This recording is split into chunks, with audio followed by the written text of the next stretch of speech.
Hola, ¿qué tal? Bienvenidos a su clase de Derecho Penal. Estamos analizando el tema relativo a los ámbitos de validez de la ley penal. Ya analizamos con antelación lo relativo al ámbito de validez material,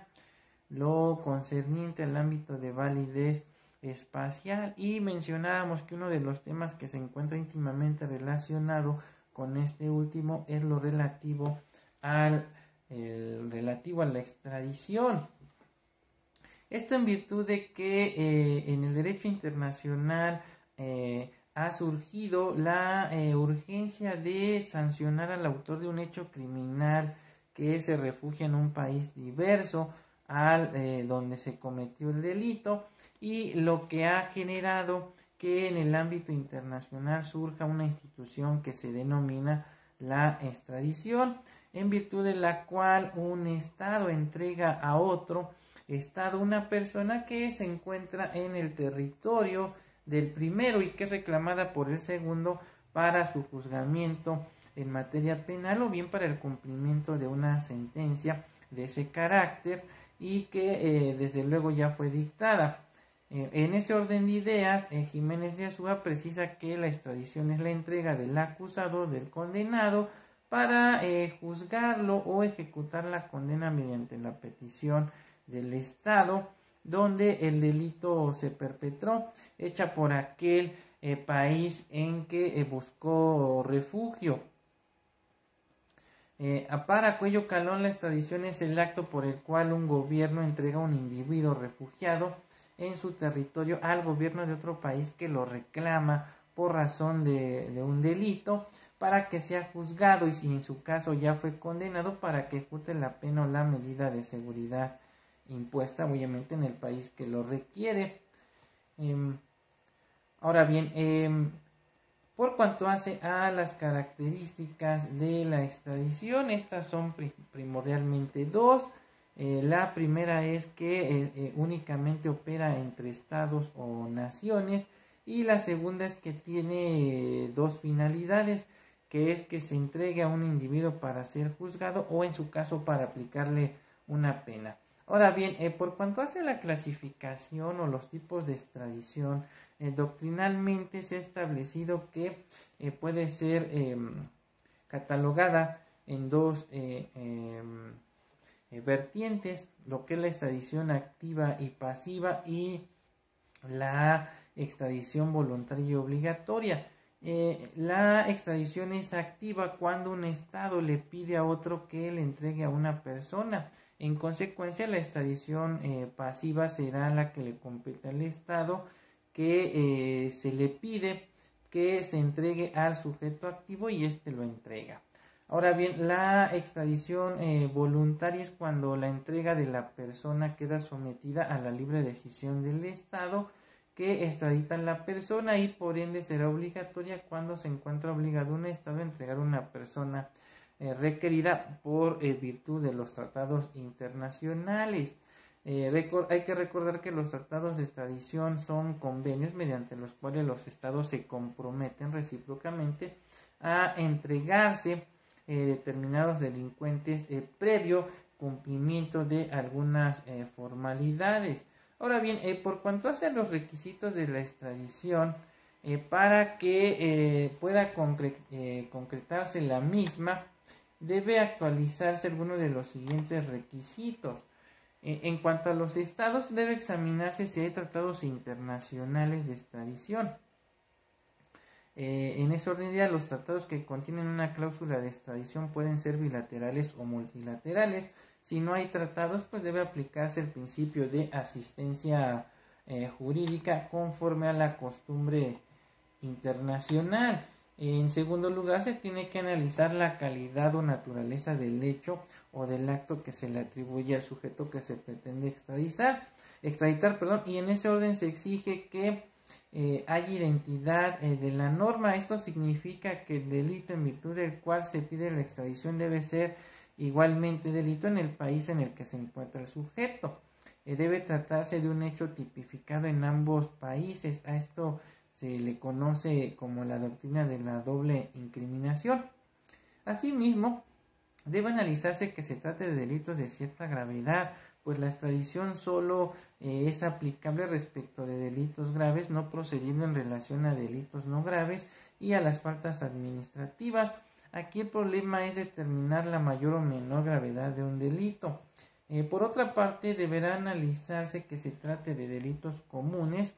quedando exceptuados de manera absoluta los llamados delitos de carácter político.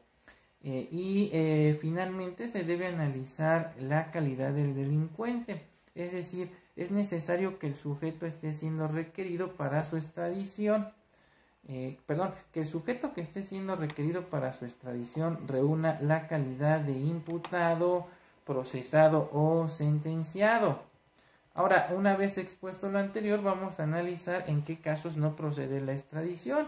Y esta no procederá en alguno de los siguientes casos: respecto del delincuente que haya sido absuelto por el Estado requerido por el mismo delito, cuando la acción o la sanción penal se encuentra prescrita según la ley del país requiriente o del requerido,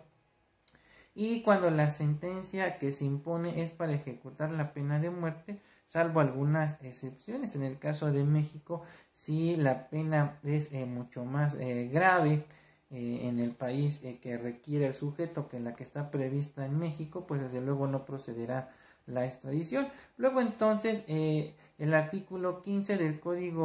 de la Constitución Política de los Estados Unidos Mexicanos refiere expresamente que no es posible la extradición de reos políticos ni de aquellos delincuentes del orden común que hayan tenido en el país en donde cometieron el delito la condición de esclavos. Ahora bien, es importante precisar que en el derecho internacional, cuando se trata de un atentado contra un jefe de Estado y hasta uno de sus familiares más próximos, pese a que en realidad el caso revista carácter político, se concede la extradición. En consecuencia, para que proceda la entrega del delincuente, se considera como delito del orden común. Este principio se conoce como la cláusula del atentado y se inserta en los tratados internacionales a fin de que quien atenta contra un jefe de Estado y sus familiares pueda ser extraditado.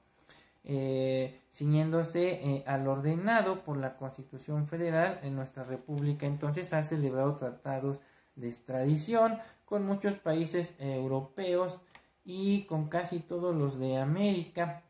En esos tratados se establecen ciertos requisitos para la procedencia de la extradición, mismos que por regla general son los siguientes: que se trate de un delito del orden común en sentido amplio, caben también los federales, que sean punibles en ambos estados, que tengan conforme a la ley mexicana y a la extranjera, tratándose de delitos dolosos, señalada pena de prisión cuyo término medio aritmético sea de por lo menos 1 año, y respecto a los delitos culposos considerados como graves por la ley, que sean punibles en ambas legislaciones con pena de prisión y mayor de 1 año, que se persigan de oficio, por lo tanto se excluyen los delitos perseguibles a petición de parte o por querella, que no haya prescrito la acción penal para perseguirlos, que los delincuentes no hayan tenido, como ya habíamos mencionado, la condición de esclavos y que no se trate de delincuentes políticos. El tratado de extradición celebrado con los Estados Unidos de América,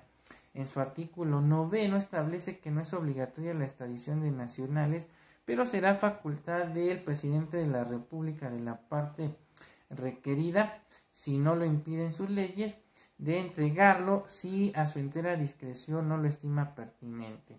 En caso de no conceder la extradición en los términos de lo dispuesto en el párrafo primero del mencionado artículo, la parte requerida turnará el expediente a sus autoridades competentes para el ejercicio de la acción penal, siempre que dicha parte tenga jurisdicción para perseguir el delito. Al efecto es aplicable la tesis por contradicción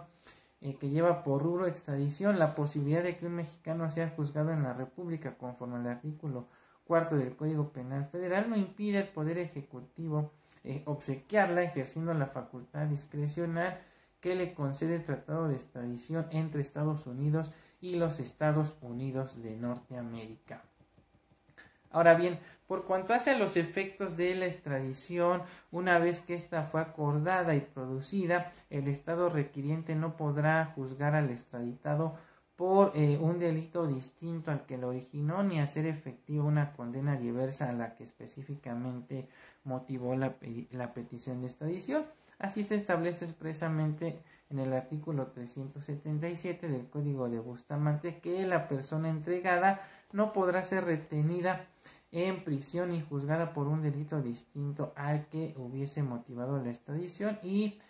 cometido con anterioridad en la misma, salvo que consienta en ello el Estado requerido o que permanezca el extraditado libre en los 3 meses después de juzgado y absuelto por el delito que originó la extradición o cumplida la pena